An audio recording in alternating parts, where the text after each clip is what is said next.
I want to speak to three groups of people.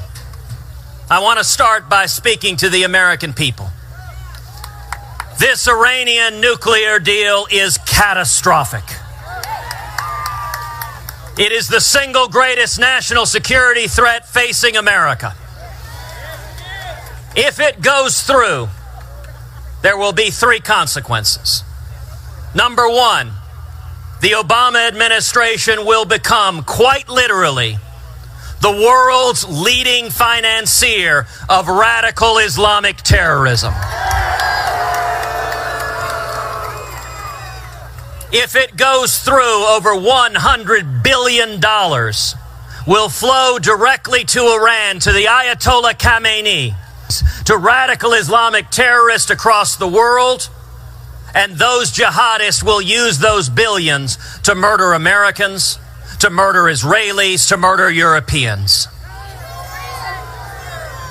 The second consequence of this catastrophic deal is that it abandons 4 American hostages in an Iranian hellhole, including Pastor Saeed Abedini, an American citizen, a Christian pastor, sentenced to 8 years in prison for the crime of preaching the gospel, including former Marine Amir Hekmati, including Washington Post reporter Jason Rezaian, including Bob Levinson.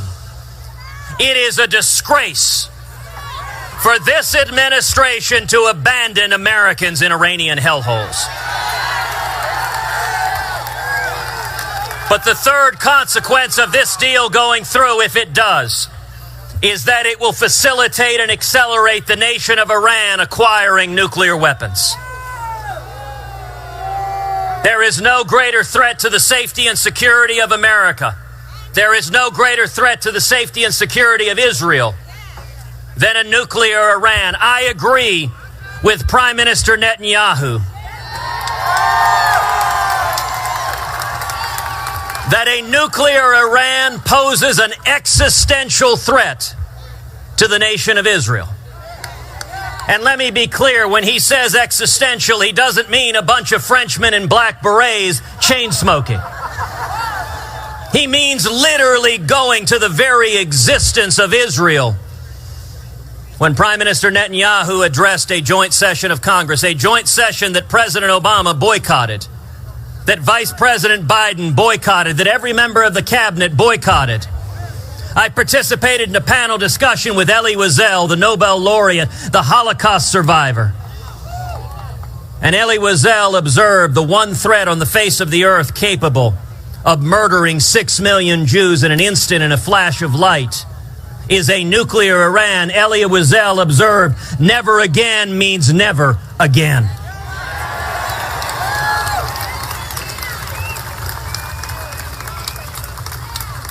The second group I want to address are Democratic senators and Democratic members of Congress.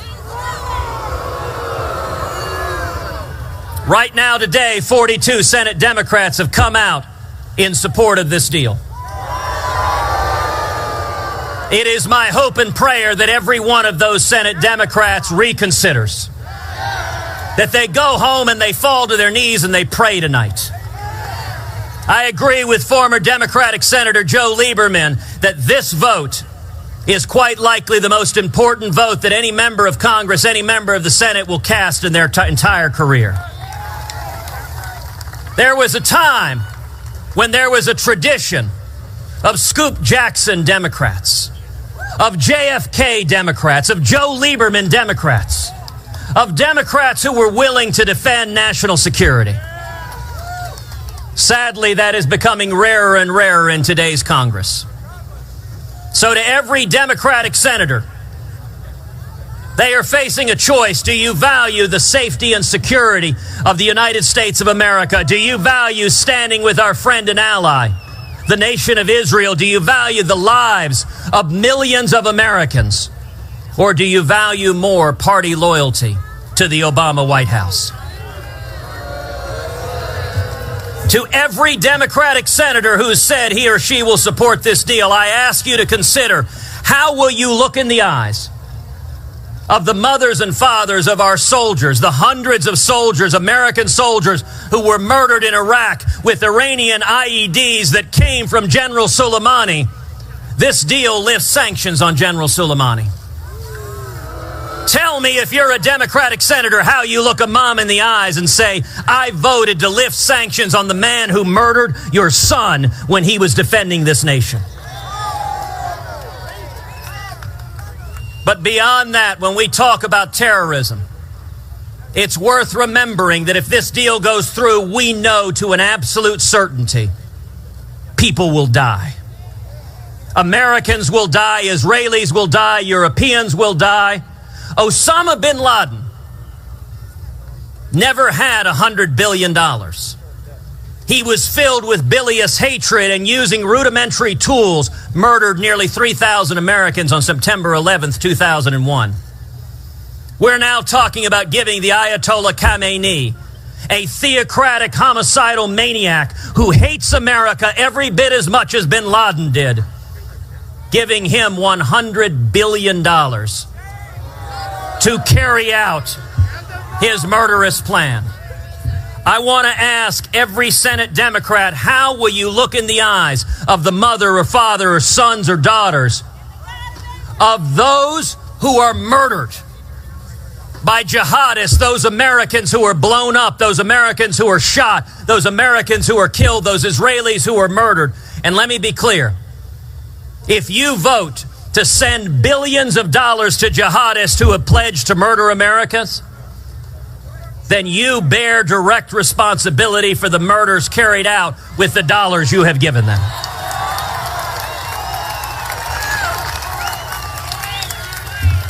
You cannot wash your hands of that blood.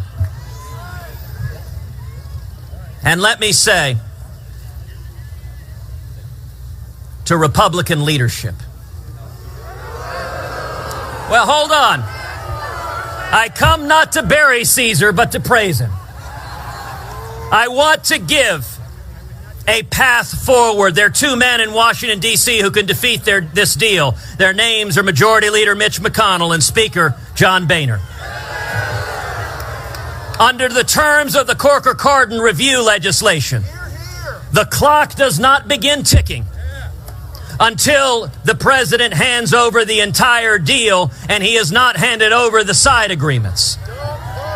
What that means is that all that has to happen is for Mitch McConnell and John Boehner to say the congressional review period has not started. Under federal law, it is illegal for Obama to lift sanctions.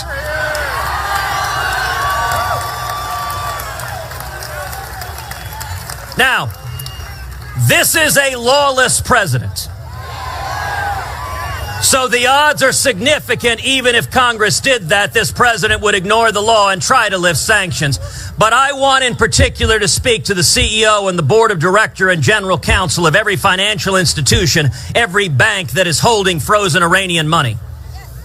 If this president behaves illegally and decrees you can hand that money over to Iran, let me tell you now, that does not exempt you from the legal obligation to follow the law. And any bank that listens to this president and releases billions to an international terrorist like the Ayatollah Khamenei will face billions of dollars in civil liability and litigation. And there will come a president who is not named Barack Obama.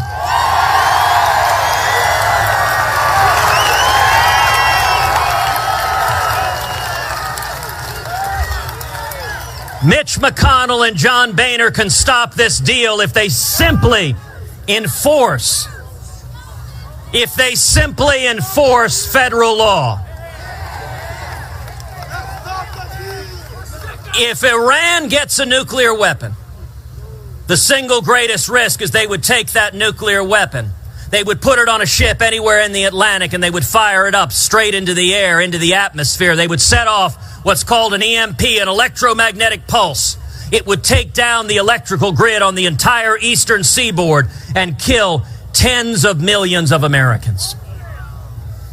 We can stop that. But if Senate Democrats decide that party loyalty matters more than national security, and if Republican leadership decides that a show vote is more important than stopping this deal, then the single most important issue in 2016 will be stopping Iran from acquiring a nuclear weapon.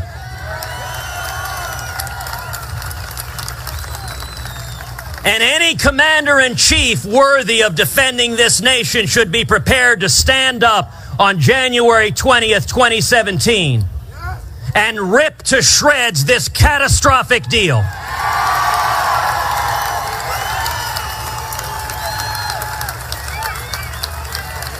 Any commander-in-chief worthy of defending this nation should be prepared in January 2017 to look in the eyes of the Ayatollah Khamenei and say, under no circumstances does Iran, led by a theocratic Ayatollah who chants death to America, under no circumstances will Iran be allowed to acquire nuclear weapons.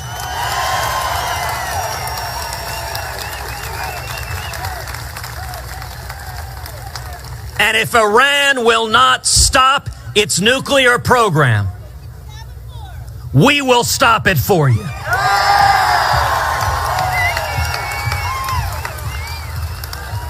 I want to thank everyone here for this rally. I want to thank Tea Party Patriots. I want to thank the pro-Israel groups, the national security groups. I want to thank my friend Donald Trump for joining us today. I want to thank... Now, we have to go down the list and play some of the sound that nobody got for us. So I have such great callers today. Sourpuss Krauthammer, again attacked Trump because he's jealous of him. The fact is, you know that. Krauthammer once attacked me out of jealousy. He knows I'm a better man than him with a more loyal audience. He knows that. So who does he attack now? The so-called conservative genius, the so-called intellectual genius, Krauthammer. Listen to this post-debate comment by the saddest, most sour man in the history of the media on clip 17. The real story is the collapse of Trump in this debate. The fact is the collapse of sauerkraut. And when you think about it, when he's free form, when he's uninterrupted, when he can do the flight of ideas, when he can go on his own and ramble, he's entertaining, he's sharp, and he's actually amusing. But 10 here, when he smarter was than you are, and in a tight setting, he was lost for most of the debate. All right, I think you get the picture. Why don't you have the guts, the big guts there to say the same thing about Obama, Krauthammer? Your big mouth when it comes to Trump. Why don't you say the same thing about Obama, you big shot, you phony, you? I'm the only one who'll take you on. Everyone's afraid to say a word about you for obvious reasons. Well, I'm not. I'm sick of this entire pack of jackals at Fox News. They are the CNN of today, by the way. I said this a while ago. You know, many of you are wondering why I was banned from Fox. This is not a personal thing to me. I could care less. I've survived without them. They've survived without me. We don't need each other. That's obvious. But I want to tell you something. I've asked myself for years, why am I banished from Fox News? There was a time I used to be, they would run after me because I brought them a huge audience, a tremendous spike in ratings. Why have I been banned from Fox News? I ask myself. Well, you don't have to go any farther than what you saw last night. I don't fit the agenda. I don't fit the agenda of whatever they're pushing here. And they're not pushing conservatism. That we know. It's the opposite of it. So they have become, today, there's been a movement in the media, in the media altogether. Fox today is CNN of 5 years ago. CNN today is MSNBC of 5 years ago. And MSNBC today is the CPUSA of today. I'll be right back.